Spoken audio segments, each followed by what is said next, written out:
Hello friends, जय जगन्नाथ। मु शुभश्री आपण मानक स्वागत करुछि मोर कुकिंग चैनल शुभश्री किचन को। चलतु देरी न करी आरंभ करवा आज रेसिपी। अमेरिकन क्रिस्पी कॉर्न एथिपाई मु किछि फ्रेश कॉर्न नेछि। आपण चाहिए फ्रोजन कॉर्न नहीं परिबे। प्रस्तुति प्रणाली प्रथमे कड़ाई रे पानी को गरम करवा और सेथिरे किछि लूण पकाइबा और रखिथिबा कॉर्न को 5 मिनिट आम सिझापी छाड़ीदेवा।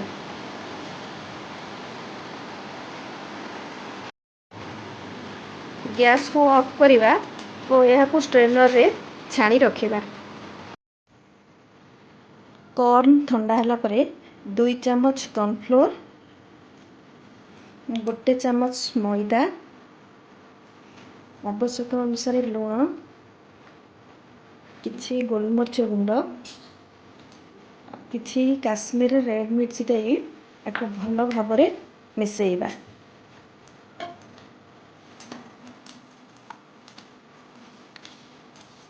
जदि आपन को सुखिला लगे ताले टिके पानी देई आपको मिसेइबा। अल्प पानी देबा।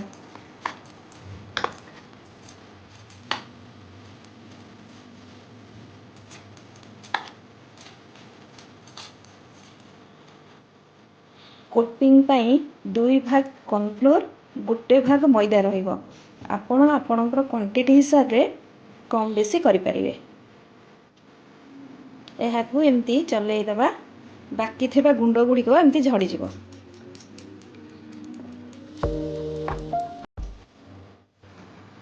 तेल को भल भाव रे गरम करवा और याकू छाणीबा।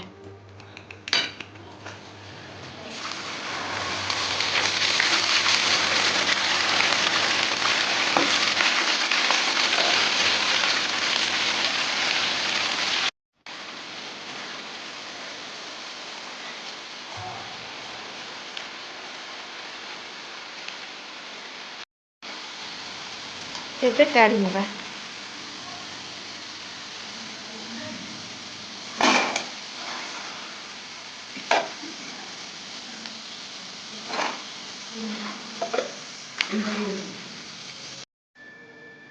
एहाकू चटपटा बनैबा पई पैन रे तेल गरम करवा।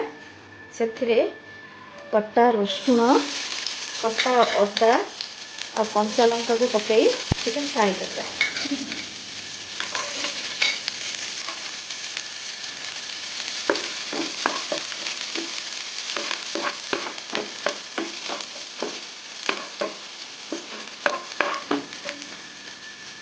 के कलर चेंज होला परे काटी रखिथिबा पियाज को दबा और ता सहित कैप्सिकम से दिबा।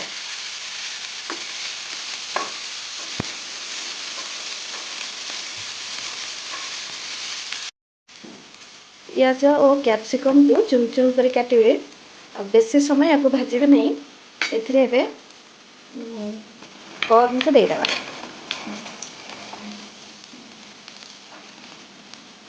ता सहित आम सोया सॉस और टमाटो सॉस को दे भल भाव मिसई नबा।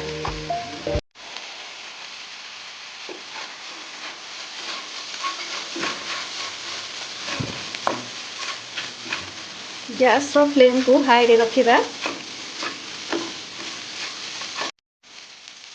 ऊपर अल्प कला लुण, गोलमरीच गुंड टिके और धनिया पत्र दे भल भाव एपट सेपट करनेबा।